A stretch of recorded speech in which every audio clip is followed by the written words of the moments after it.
박영재 법원행정처장이 사법개혁에 반대 의사를 표명하며 사퇴하였습니다. 사법개혁에 그렇게 적극 반대하는 조이대는 뭐하고 박영재가 그것도 대법관 자리도 아닌 겸직인 법원행정처장 자리 내려놓는 걸로 찌질한 반항을 하는데요. 그래도 조이대 코트에 균열이 생기기 시작했고 조금씩 사법개혁도 계속해서 진행 중인 현 상황에 대한 다양한 패널들 의견 함께 보시죠. 잠시 뒤 국회 본회의에서 재판소원법이 통과될 전망입니다. 곧바로 대법관 증원법도 상정됩니다. 사법개혁 3법에 항의하며 박영재 법원행정처장이 사퇴하겠다고 했습니다. 여권은 개혁 대상이 된 이후부터 성찰하라며 법안 처리 의지를 재확인했습니다. 구혜진 기자입니다.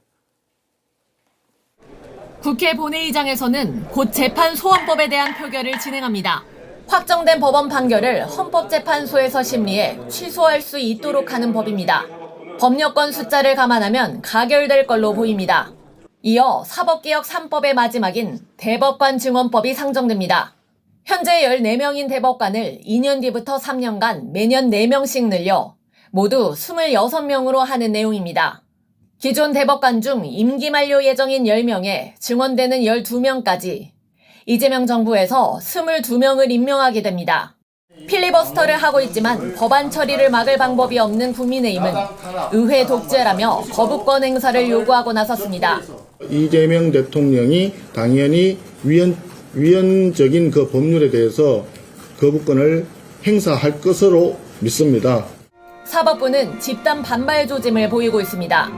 법원 2인자인 박영재 법원행정처장은 사법개혁 논의가 국민에게 이익이 되길 바란다며 사퇴 의사를 밝혔습니다. 이를 두고 민주당 이건태 의원은 기득권을 지키려는 조직 이기주의라고 질타했고 조국혁신당 조국 대표는 사법부 스스로 개혁의 원인을 되돌아보라고 압박했습니다.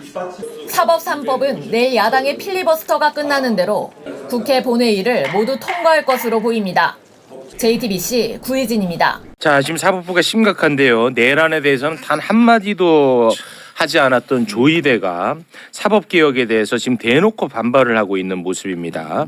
이재명 대통령 파기환송심으로 이재명 대통령 후보 자격을 박탈하려고 하지 않았습니까? 그렇죠. 그때 주심 판사가 누구였습니까? 박영재였습니다. 이런 자를 법원 행정처장에 앉혔어. 조이대가. 이건 정말 천하의 나쁜 짓입니다. 이번에는 또 보란 듯이 우리가 천대엽 때문에 얼마나 고통받았습니까?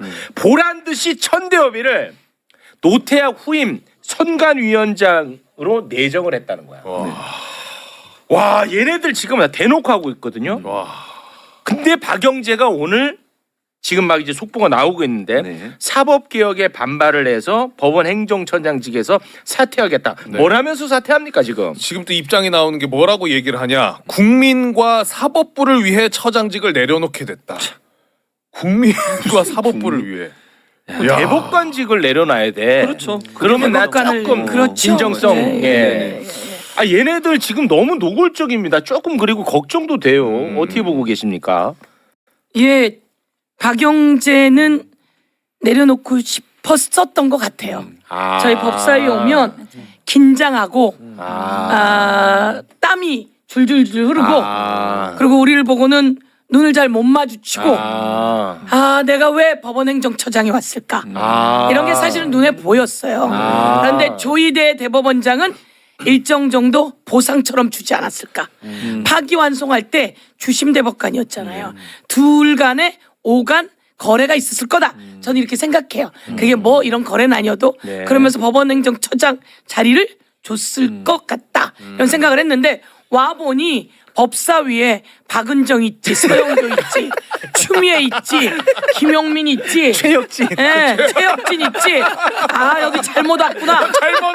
여기 아주 잘못 왔구나. 이렇게 생각하는데 박영재 오자마자 사법개혁안이 바람처럼 촥 진행돼 나가지 기회는 이때다라고 생각하고 내려놓으면서 사법개혁 반대해요 이렇게 말은 하고 있지만 저 이제 그만할게요 이런 것 같아요. 그런데 진심으로 사법개혁을 반대하는 결기를 보이려면 대법관 그만둬야지. 그렇죠.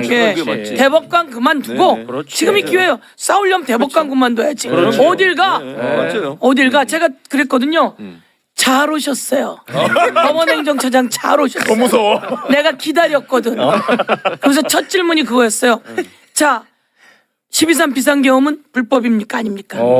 그랬더니 왜냐하면 한 번도 그런 걸 표현한 적이 없잖아요. 표현한 적이 없어 이놈들이. 한 번도 표현한 적이 없는데 불법입니까 아닙니까? 근데 특검이 조희대가 위헌이라고 했다고 해서 무혐의 쳐줬잖아요. 그런 적이 없잖아요. 그래서 제가 법원행정처장에게 물었죠. 불법입니까 아닙니까? 그랬더니 뭐라 그랬죠?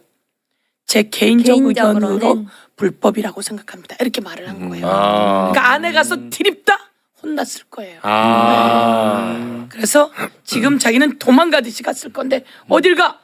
근데 이게 사법개혁에 지금 저항하는 거잖아요. 어쨌든 이 국회에서 진행하는 국민의 열망을 담아서 진행한 사법개혁, 이 3법에 진행되는 게 불만이다. 이것은 자기들은 못 받아들인다 하면 대법관을 그만두든지 이것은 조희대 대법원장이 그냥 그만둬야 사퇴해야 돼요. 되는 거죠. 네. 이게 마음에 안 들면 조희대 대법원장 직을 걸고 본인이 막아야 되는 거잖아요. 그렇습니다. 그런데 지금 뭐 행정처장 그만둔다고 국민들이 누가 뭐 아우 안타깝다 뭐 박영재 안에서 그게 무슨 아무런 저항하네. 뭐 예, 안 아, 그런 느낌이 안 느낌도 들잖아요. 없죠. 뭐 누가 하나 똑같지 않습니까? 네. 그래서 이거는 아무런 메시지가 되지 못한다. 그렇죠. 그렇습니다. 예. 근데 법사에 나가가지고 솔직히 좀 많이 두들겨 맞더라고. 그래서 안 하는 게 이때다 낫지. 싶어가지고 네. 그만둔 거. 그게 합리적이네. 네. 희대형 나 할 만큼 했잖아. 축해서 형이 가봐 시험은 안 나오고 그러니까 막 이랬을 것 같아. 자기는 안 나오잖아요. 조희대는 안 나오잖아. 한 번 나와봤거든. 네, 맞아요. 근데 지금이 기회입니다. 사법개혁에 부정하고 싶거든. 조희대 대법원장이 사퇴하는 게 사퇴하면 되죠. 결단 내려야 돼요. 그렇습니다. 저는 조희대 결단을 대법원장이 그 지난 파기환송심 판결 이후에 지금까지 보여준 조희대 사법부의 국민 불신 이것이 사법개혁의 촉발이 됐어요. 네 맞아요. 그게 아니면 그동안 사법개혁에 대한 국민적인 요구가 많았습니다. 많았는데도 불구하고 이게 불이 안 붙었어요. 맞아요. 그래도 법원은 좀 이렇게 그래도 검찰 너무 잘못하니까 그랬는데 사법개혁이 지금 훨씬 더 지금 국민들이 심각해. 분노하는 것은 조희대 대법원장 때문이에요. 그렇습니다. 결단을 지금이라도 내려주시라. 네. 정말 사법개혁안 마음에 안 들면은 대법원장직을 거셔라. 그렇죠. 그렇게 생각해요. 네. 근데 그 민주당에서 조희대에 대한 탄핵안을 이제 발의한다는 이제 보도가 있더라고요. 이 부분에 대해서는 지금 어떻게 논의가 되고 있는지도 좀 궁금한데요. 조희대 탄핵은 모든 사람이 원하는 거였잖아요. 예, 원하긴 원하지. 탄핵이라고 하는 것은 법 위반과 헌법 위반일 때 탄핵 대상이다. 그런데 일정 시간이 놓쳤어요. 실제로 이재명 대통령에 대해서 파기환송할 때 이재명 대통령 후보를 날려버릴 결심을 했고 딱 이틀 만에 날려버렸을 때 이건 완전히 공평한 재판을 받을 권리를 빼앗은 거거든요.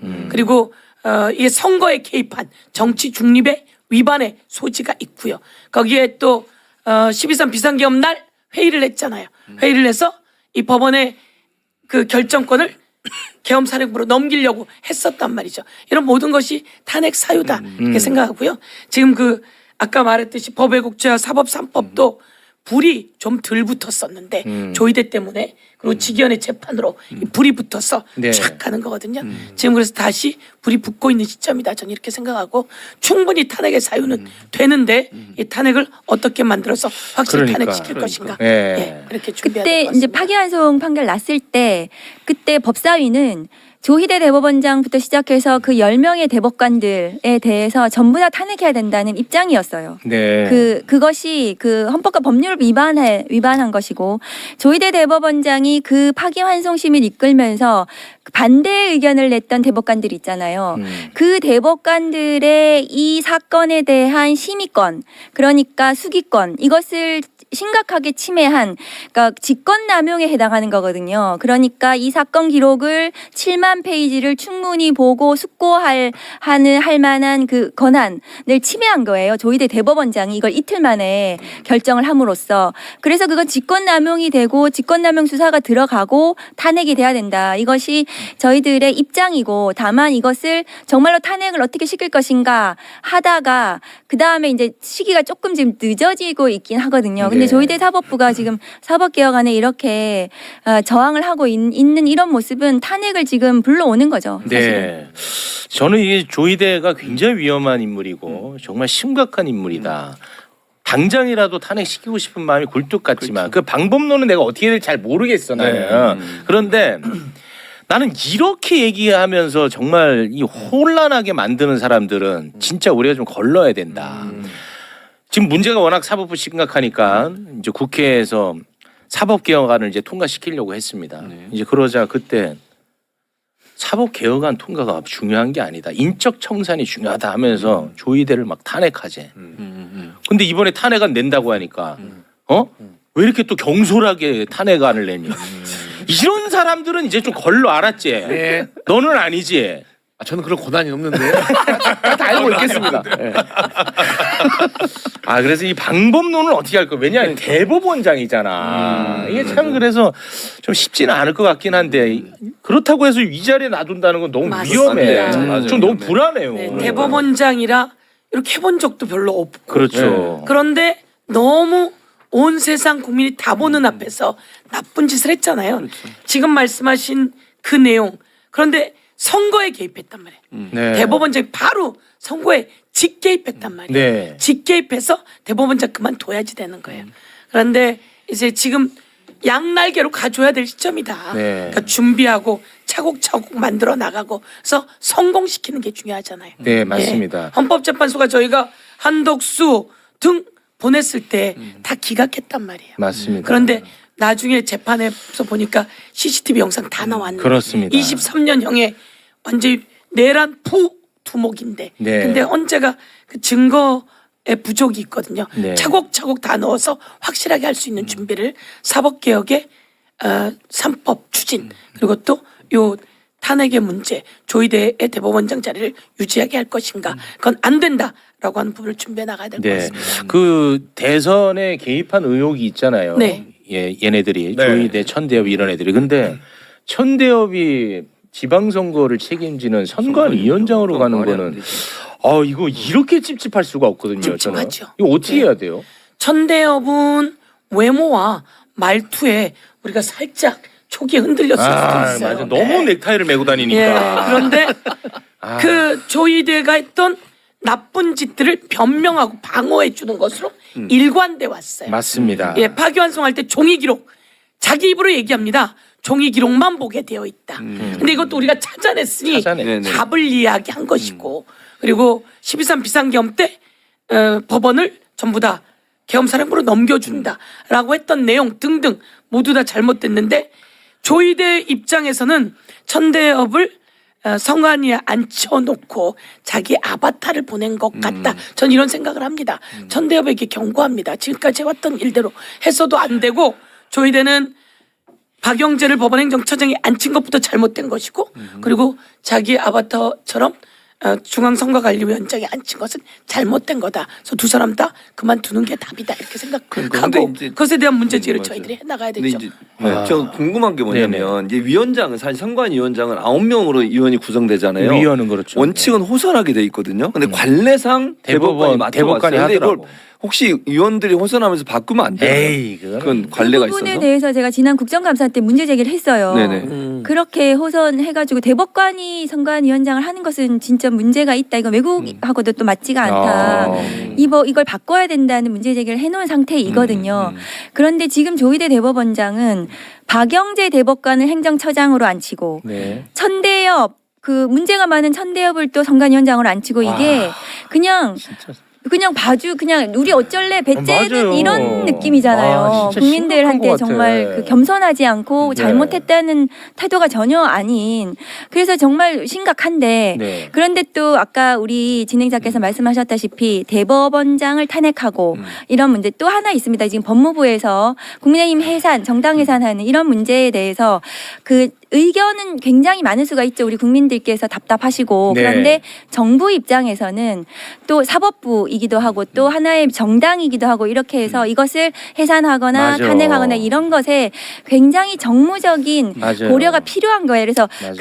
그것이 필요하다고 주장하는 건 좋지만 또 안 한다고 해서 그것을 또 그 빨리 하지 않는다고 그것이 잘못됐다 이렇게 그건 또 아니야. 내부적으로 막 공격해가지고 서로 그건 싸움이 아니야. 되는 것은 네. 그것은 굉장히 숙고하고 맞아요. 그 필요할 때 할 거다 이렇게 네. 생각하거든요. 일단은 저희들은 이건 필요하다. 이 대법원장을 저대로 두고는 선거를 할 수가 없고 앞으로 내란 재판을 제대로 하기가 어렵지 않냐 이런 지금 문제의식이 있는 겁니다. 가장 중요한 건 여론인 것 같아요. 맞습니다. 그렇죠. 국민들이 지지해 주셔야 됩니다. 네. 여론은 정치인들이 부지런히 네. 빠르게 움직여서 팩트를 알려드리면서 여론이 형성된다고 생각합니다. 네. 그래서 저희들이 더 움직여야 된다고 생각하고요. 저는 조희대가 지금 법원행정처장의 박영재, 중앙선거관리위원장의 천대엽인데 그거가 크게 문제 이렇게 일반인 볼 수도 있습니다. 한 번 더 붙이면 지기현에게 윤석열을 갖다 맞춰줬잖아요. 네. 그러니까 랜덤이나 무작위 배당한 게 아니었잖아요. 그렇죠. 윤석열을 지기현에게 갖다 줬어요. 네. 윤석열, 노상원 등 거기다 갖다 랜덤으로 하지 않고도 그냥 있었고 네. 지기현 재판부라고 하는 보건과 식품을 담당하는 사람에게 윤석열을 맡기는 그렇죠. 일을 했고 영장 전담 재판이라고 해서 수원 3인방을 데려다 앉혀놨고 네. 여지껏 했던 모든 일들의 과정이 조희대가 치밀하게 해왔고 그것은 법률과 헌법을 위반하는 형태로 해왔다라고 하는 것을 다시 한번 말씀드릴 수 있을 것 네. 같아요. 네, 그리고 최근에 이제 대통령께서도 말씀하신 것 같은데 아주 조금씩 나아가고 있습니다. 네. 친위 쿠데타가 있었고 그 맞아요. 내란을 수습하는 과정에 내란 전담 재판부라든가 아니면은 이 조희대 사법부에 대한 사법개혁 법안 이런 것이 아주 조금씩 개혁이 나아가고 있다. 네. 그런 말씀을 좀 드리고 싶습니다. 그렇습니다. 사법개혁 이제 막 시작됐거든요. 그렇죠. 맞아요. 이 법 왜곡죄가 통과가 된 것으로 이제 시작이 됐습니다. 근데 이제 법 왜곡죄가 이제 수정돼 가지고 이제 통과가 됐는데 수정된 내용 다시 한번 좀 소개를 해주시겠습니까? 일단 처벌 대상이 원래 안에는 법관 검사가 포함되어 있었는데요. 이게 형사 사건에 관여하는 법관 검사로 좀 축소가 됐고요. 이랑 법령을 의도적으로 잘못 적용해서 당사자의 일방을 유리 불리하게 하는 경우라고 돼 있는 부분이 합리적 범위 내 재량적 판단은 해당하지 않는다는 문구를 추가시켜서 네. 제안을 좀 했고요. 그리고 사망에 위법하게 증거를 수집하거나 증거 없이 범죄 사실을 인정하거나 논리나 경험칙에 현저히 반해 사실을 인정한 경우도 포함되어 있었는데 이걸 논리나 경험칙에 현저히 반해 사실을 인정한 경우 이렇게 이 문구를 삭제했습니다. 그렇습니다. 이렇게 해서 이제 본회의에 통과가 됐습니다. 네. 국민의힘이야 어차피 반대하니까 국민의힘은 빼고 범여권에서 아주 극히 일부 반대와 기권이 나왔거든요.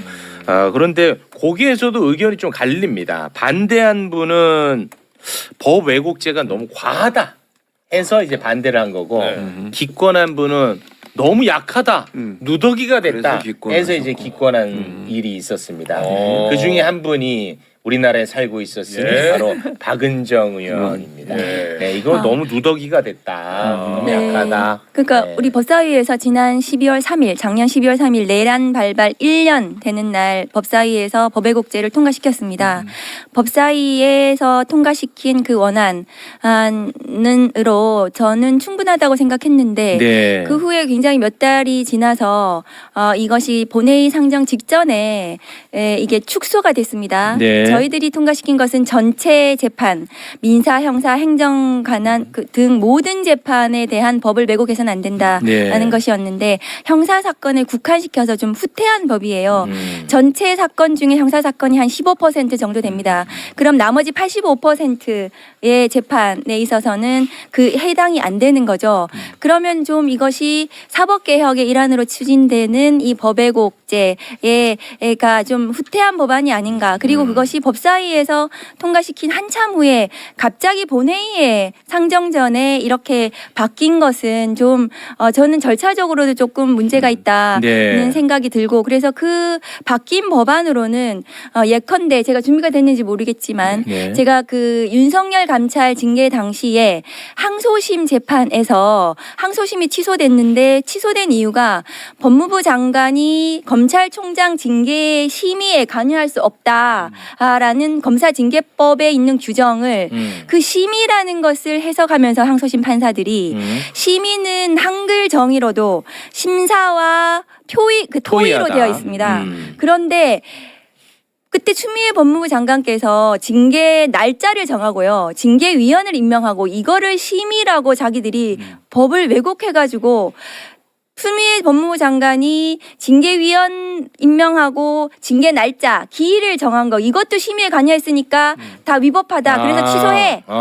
그래서 윤석열 총장의 비위가 중대한지 안 중대한지는 우리는 판단 안 해. 1심에서 면직 이상의 중대 비위에 해당한다고 판단했고 그랬죠. 그리고 심의에 관여한 것이 아니다라고 1심 판사가 120페이지에 걸쳐서 판결한 것을 항소심 판사가 법을 왜곡해서 그렇게 했거든요.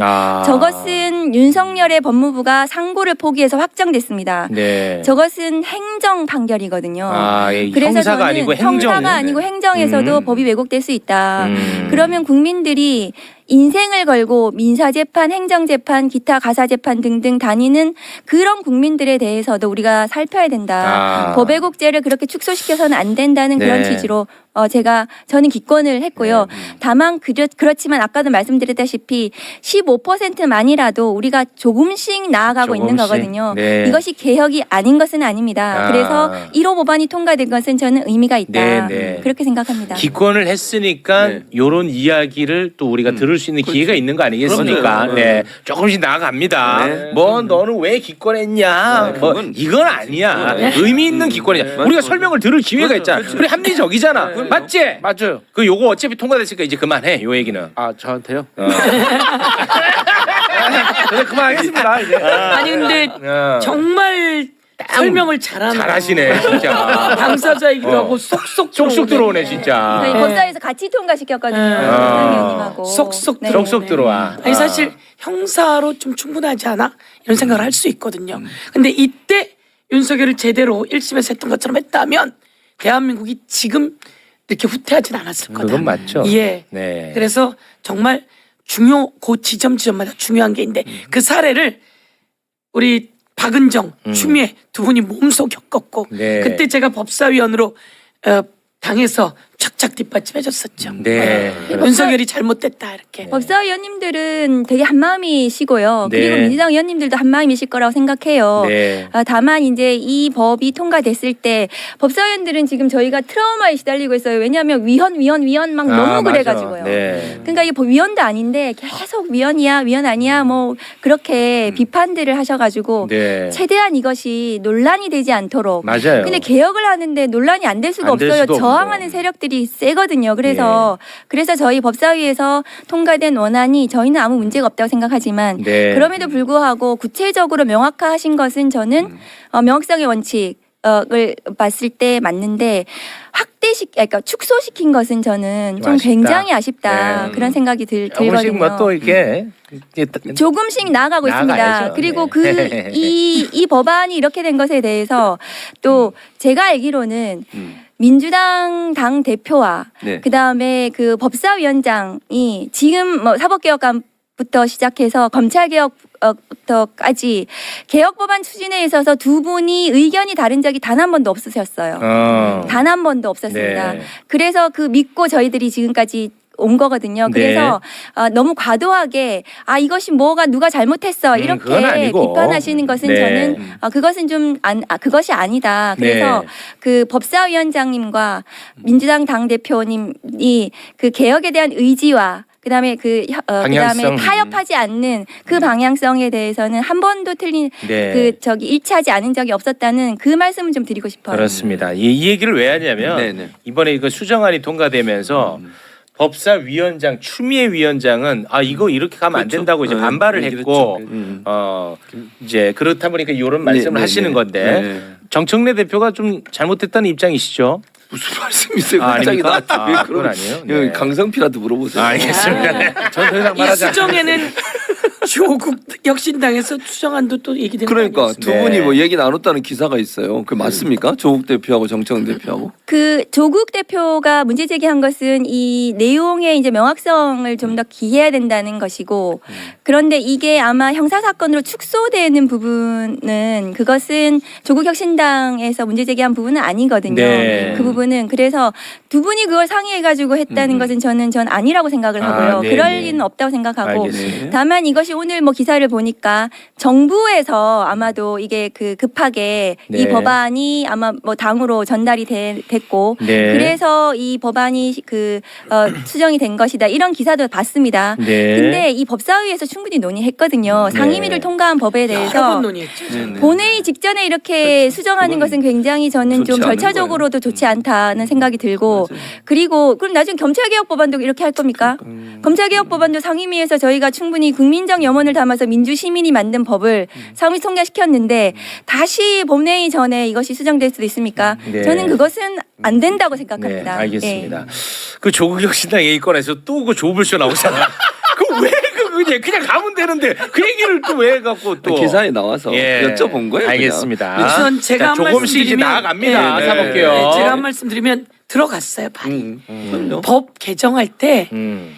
새로운 법을 개정하면 그렇죠. 반대가 조금씩 엄청 조금씩 많아요. 많아. 그런데 발 넣었어요. 그렇지. 발 넣고 시작했어요. 그렇지. 법 왜곡죄는 시작됐어요. 된 거야, 이제. 과정 속에서 사례가 생기면서 네. 또 법이 개정됩니다. 그렇겠죠. 이제는 빼도 박도 못하고 네. 그 영역까지 개정하러 갑니다. 그럼요. 왜? 그렇습니다. 사람들이 왜곡되었잖아. 어. 왜곡하고 있잖아. 잘못했잖아. 맞아요. 라고 얘기하잖아요. 맞아요. 민혁당 사건은 누가 왜곡했어요? 그러니까 예를 들어서 이번에 법 왜곡죄가 이제 시행이 된다고 쳐봐요. 네. 그럼 이거를 갖고 누군가가 고소 고발을 합니다. 하겠지. 네. 맞아요. 근데 이거를 갖고 예를 들어서 검찰이라든지 사법부에서 이건 명백한데도 불구하고 이건 아니야라고 해. 그러면 국민적 여론이 야 이거 더 좀 구체화시켜야겠네. 당연하죠. 하면서 이제 몸 집어넣으면 그렇지. 되잖아요. 됐죠? 바로 그거예요. 얘기 이제 그만해. 그럼요. 네. 예. 좋습니다. 그렇게 갑니다. 아주 대단히 좋습니다. 고맙습니다. 열차는 출발했습니다. 했습니다. 배가 지져도 갑니다. 고맙습니다. 자 그러면 출발. 출발했습니다. 두 분과는 여기서 인사를 나누도록 그러니까 인사. 네. 열차는 국회로 갑니다. 네. 서영교, 박은정 두 분 대단히 고맙습니다. 출발. 오늘 제가 필리버스터 합니다. 예, 필리버스터 오늘은 대법관 증언과 관련해서 네. 필리버스터 하니까요. 반대 필리버스터 아닙니다. 네, 찬성 필리버스터. 네. 반대 아니에요. 예, 예. 자, 가보겠습니다. 네. 출발. 예, 고맙습니다. 됐습니다. 박영재 법원행정처장이 사의 표명했다라는 뉴스가 있습니다. 사법개혁 3법 진행되는 것에 대한 일종의 반발로 보이는데요. 사의를 조희대 대법원장한테 표명하면서 사법개혁이라는 것은 국민의 이익이 우선되어야 한다라는 메시지를 남겼다는데 지금 그러려고 개혁하는 거 아닌가 싶은 생각도 들고요. 이 박영재라는 인물을 어느 날 갑자기 나타난 법원행정처장이라고 생각하실 수도 있는데 지난 5월에 작년 5월이죠. 파기환송의 주심 판사였다라는 것도 꼭 잊어서는 안 될 것 같습니다. 그러니까 조희대 대법원, 조희대 코트의 어떤 중심에 있었던 인물 중에 한 명이기도 하고 법원행정처장을 지금 이 시기에 맡는다는 것도 사실은 상징하는 바가 큰데 사의 표명을 했다라는 뉴스가 있었습니다. 이후 상황들은 이렇게 되면 어떻게 될 것인지, 왜냐하면 노태학 대법관이 임기가 다 됐기 때문에요. 그러니까 중앙선관위원장을 같이 하고 있었지 않습니까? 네. 그 자리에는 지난번 법원행정처장이었다는 천대엽 전 처장을 보낸다라는 얘기도 나오기 때문에 국민들의 여론하고 전혀 상관없이 그냥 인사도 진행되는 것 아닌가?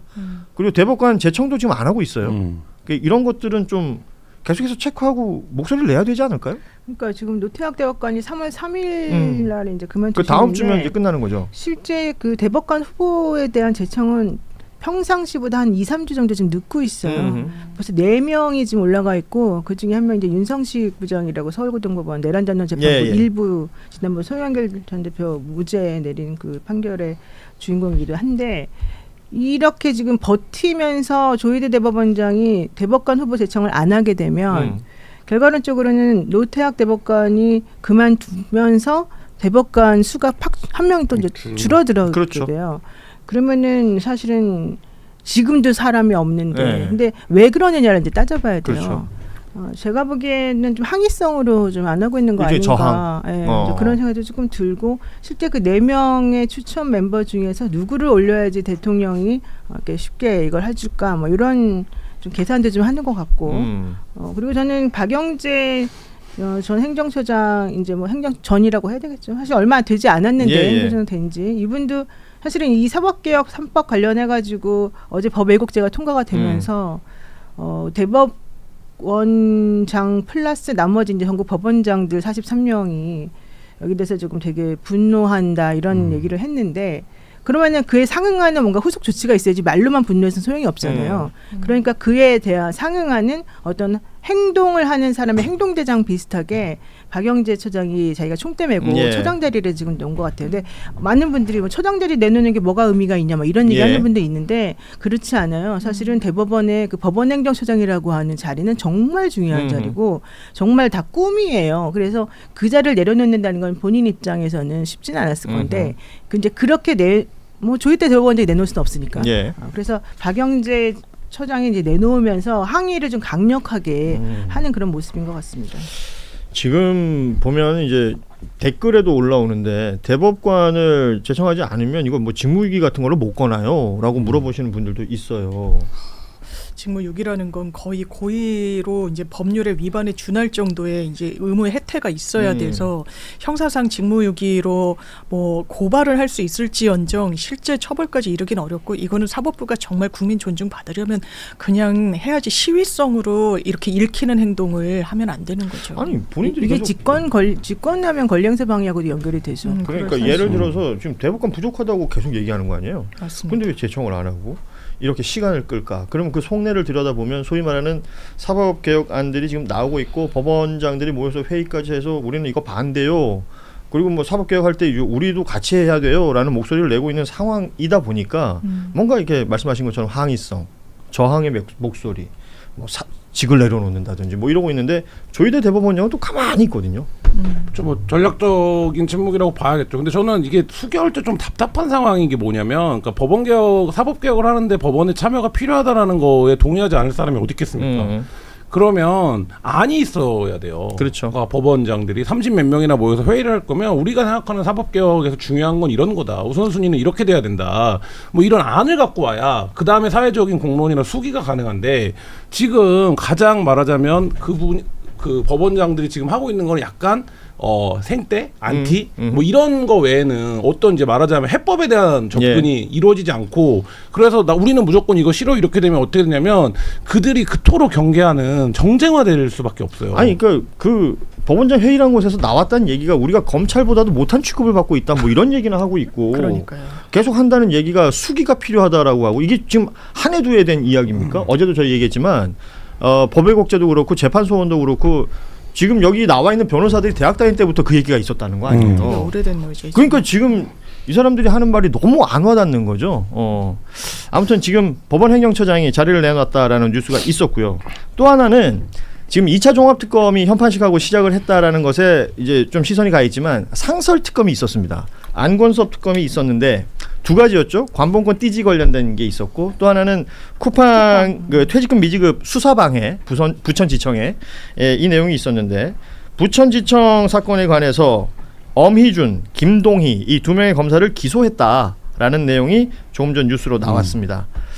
상설특검이 관본권 띠지 관련해서는 어제 경향신문에서 기소를 하지 않는다라는 내용이 또 기사가 나와가지고 확인이 좀 필요한 부분으로 보이는데요. 일단은 기소가 된 내용은 쿠팡의 퇴직금 미지급 사건을 수사 방해했다라는 당시 지청장이었던 엄희준 그리고 김동희 이 검사들에 대해서 직권남용 그리고 엄희준 전 청장은 그 국회에서 위증했다라는 내용까지 지금 기소가 된 내용이 지금 보도로 나왔습니다. 그러니까 그 관본권 띠지 사건 남부지검에서 단순 실수로 지금 정리를 한 것 같고요. 그다음에 엄희준 차장검사의 이 쿠팡 관련된 불기소 처분은 주인 검사가 원래 그 불기소 이유를 써야 되는데 주문도 쓰고 근데 대신 자기가 썼다는 거잖아요. 남의 이름으로. 이제 이런 것들이 근데 지난번에 그 청문회 할 때 엄희준 차장 나와가지고 끝까지만 버티면서 자기는 정말 잘했다고 얘기하는 것을 보게 되면 이번에 상설특검이 확실하게 증거를 가지고서 그들의 이제 입을 막을 수밖에 없는 상황이 됐다. 이 부분은 되게 의미가 있는 것이다. 그렇죠. 예. 자, 이렇게 뭐 속보 좀 나온 것들을 살펴봤는데 다른 내용들은 뉴스 전하면서 사이사이 함께 보도록 하겠습니다. 이재명 대통령이 이제 내세우고 있는 정책들이 뭐 대부분 그 SNS X를 통해서 거론되는 것들을 보통 뉴스들이 다루고 있고 국무회의에서 토론됐던 내용들을 또 뉴스들이 다루고 있는데 전반적으로 정리를 하면 주가는 오르고 부동산은 잠잠하고 빵값도 내린다. 오늘 한 매체에서 이런 문장을 썼던데요. 빵값 얘기를 좀 하겠습니다. 공정위에서 설탕, 밀가루 담합 판다. 이거 가지고 문제 제기를 했어요. 그리고 국무회의에서 대통령이 그럼 밀가루값 내리면 빵값도 내려야 되는 거 아니냐? 라는 얘기를 하고 지금 딱 뉴스가 나온 게 파리바게뜨, 뚜레쥬르 이런 데서 빵값 내린다는 게 나왔습니다. 아이고. 이게 처음부터 야 빵값 내려 이렇게 해가지고 내리는 게 아니다라는 거지. 이게 말하자면 일종의 빌드업이고, 네, 네. 그러니까 더 이상 뒤로 도망갈 자리를 안 만들어 놓고 얘기를 하니까 너무 자연스러운 수순처럼 보이는데 뭔가를 진행할 때 이런 빌드업을 좀 기가 막히게 하는 것 같아요. 일을 잘하는 거에 대한 효능감 얘기를 어쨌든 많이 하는 거잖아요. 예. 그러니까 이게 실제로 뭐 주가가 부양된 게 다 뭐 이재명 대통령의 덕이냐 뭐 이런 건 아니겠지만 어쨌든 그런 과정들에 접근해 가는 거에서 기존에 이제 말하자면 87년 이후에 대통령 중에서 제일 말하자면 그 프로토콜의 설계에 능하다 뭐 이런 느낌은 사실 주고 있는 거. 그게 어떻게 보면 이제 두 개의 그 이재명이 있는 거잖아요. 그러니까 예를 들면 대통령이 되기 직전까지 온갖 사법 리스크를 달고 다니면서 늘 이재명 하면 그 사법 얘기만 했던 그 시기에 이재명을 이제 많은 사람들이 기억을 하는데 사실 이재명 후보가 그러니까 도지사가 변방에서 거기까지 올 수 있었던 이유는 성남시장과 이제 어쨌든 경기도지사 시절에 있었던 어떤 행정적인 능력, 예. 실력 때문이었는데 요 두 개 사이에서 윤석열 정부에 들어오면서 한 4-5년, 3년 이상 그 면모에 대한 기억은 이제 많이 희미해지고, 그러니까 이재명 사법 리스크만 있다가 이게 이제 벗겨지고 나서 지금 한 6개월, 뭐 1년 이렇게 이제 안정화되면서 그 면모가 좀 강하게 드러나는 게 아닌가라는 생각이 듭니다. 이게 되게 중요한 부분인 게 아까 말씀하신 것처럼 그냥 뭐 값 내려라 이런다고 해서 내리는 게 아니잖아요. 이게 자유시장이고 자본주의인데, 그러니까 원래 처음에는 공정위가 밀가루, 설탕 이런 거 다 담합이다 해가지고 16.5%가 이제 설탕값을 내리게 됐잖아요. 그게 공정위가 일을 되게 잘했다는 건데 그거를 같이 칭찬해 주면서 봐라 설탕값 내리고 뭐 다 내렸는데 왜 원료값이 줄어드는데 니네 그동안 안 내려? 이제 우리 그동안 맨날 뭐 하자 그러면 뭐 이게 어쩌고저쩌고 변명이 많았는데 그 변명을 못하게 만들면서 이 순환고리를 되게 선순환적으로 만들어주는 거, 이게 되게 중요한 것 같아요. 빵값 너무 비싸요 근데 솔직히. 맞아요. 요새는 한 번씩 가서 이렇게 옛날에 한 500원 주고 사 먹었는데 하고 집으면 어머 3,000원씩 하고 막 이래. 언제 500원 주고 사 먹었어요? 최소 5,000원이야. 최소. 그러니까 나도 너무 옛날 생각만 하고 있었나 이런 생각이 들더라고요. 빵을 오랜만에 드셨나 봐요. 내가 안 사 먹으니까 아내가 사다 주니까요. 이게 사실은 X 얘기를 하면 부동산 얘기를 안 할 수가 없는데 부동산도 마찬가지 아닙니까? 그 연일 계속해서 메시지를 내고 있지만 이래라 저래라가 아니에요. 맞아요. 정책으로 시스템을 그렇게 만들어서 집을 여러 채 가지고 있는 것보다, 그리고 투자 투기용으로 가지고 있는 것 불리할 거야. 당신들 유리하게 하기 위해서라도 이쪽 방향으로 가는 게 맞을 거야. 라는 얘기를 꾸준히 하는 거잖아요. 정말 그게 이제 빌드업이라는 표현을 저희가 썼지만 어떻게 보면 사회적인 여론 환기 내지는 여론을 모아가는 과정을 대통령이 직접 수행하고 있다는 인상을 강하게 받고요. 부동산 문제도 처음에는 언론도 어떻게 보면 버티고 안 될 거야 이런 인상이었어요. 매물 안 나오는데, 그렇지만 정확하게 그때마다 어떻게 보면 왜곡되고 과장되고 가짜뉴스에 가까운 평가들이 나오면 대통령이 바로잡고 그러면서 시장 참여자들이 아는 거예요. 왜냐하면 부동산이란 건 대한민국 모든 국민한테 거의 전 재산이거든요. 굉장히 많은 부분이 연동이 돼 있다 보니까 이걸 그럼 내가 지금 두 채 있는데 한 채로 갈아타는 게 나을지 아닐지에 대한 평가가 있어야 되는데, 당신들 선택이 우리는 당신들을 공격하거나 나쁘다고 모으는 게 아니다. 다만 부동산에 너무 고차방정식의 문제가 있으니 이걸 풀어나가기 위해선 다주택자들은 그걸 내놔야 되고 제도 설계 그렇게 할 거다. 그리고 처음에는 여러 그 중과 유예에 대해서 방점을 찍어서 이야기했지만 그 이후에는 다주택자의 대출 연장이 기계적으로 되는 부분도 손질해야 된다. 그러니까 여러 다층적으로 이야기가 나오니까 시장 참여자들이 반응하는 거예요. 이젠 더는 갖고 있는 게 나한테 유리하지 않겠구나. 이 큰 틀에서는 또 주식시장으로 돈이 가는 거 아니겠습니까? 그러니까 이런 모든 것들에 대한 평가가 지금 어제 나왔던 MBS, 오늘 나온 갤럽 이런 데서도 반영이 되고 있는 것 같은데 그 전에 한 가지만 더 짚으면 정말 다양한 곳에 정말 다양한 관심이 있는 것 같습니다. 그래서 지금 이미 그 효능감을 보고 있는 게 지난번 그 저가생리대가 자리 잡게 되는 내용도 그렇고 100원짜리. 그러니까, 그리고 아이들 교복 문제도 그렇고요. 근데 지금 이 문제는 순간적으로 이번에 나온 정책이 아니에요. 그렇죠.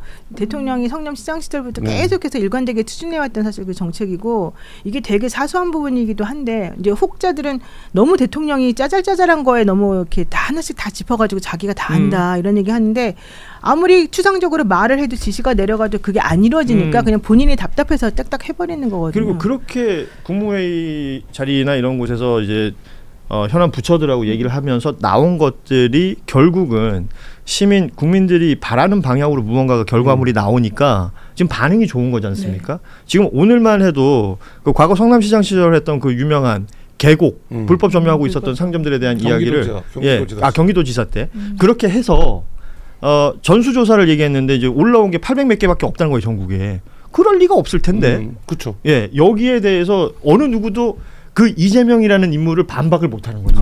이재명보다 모르니까. 이렇게 해서 전수조사 가는 거고. 그리고 어제였나요, 그제였나요? 그 인천공항에서 그 다른 지역으로 가는 비행기가 없고 김포공항 가는 것도 어렵고 등등에 대한 이야기. 사실은 뭐 공항을 이용해 본 분들은 거의 비슷한 경험을 했단 말이죠. 이런 것들이 개선될 거라는 생각이 이제 드는 거예요. 그러니까 그게 어쨌든 정치 뭐 유재명이라는 얘기도 하지만 정치의 문법이 좀 바뀌는 것 같아요. 그러니까 기존에 이제 말하자면 여의도에서 성장해 오고 여의도에서 이제 여야 관계를 중심으로 정치를 학습하고 그리고 이제 거기서 이제 권력 투쟁에서 승리해서 대통령이 되는 정치인의 문법에서는 보이지 않던 문제들을 보기 시작하는 거고 뭐 저희 애가 중학생인데 이 정확하게 말하자면 이 정장용 교복을 입학식 때 한 번 졸업식 때 한 번 있거든요.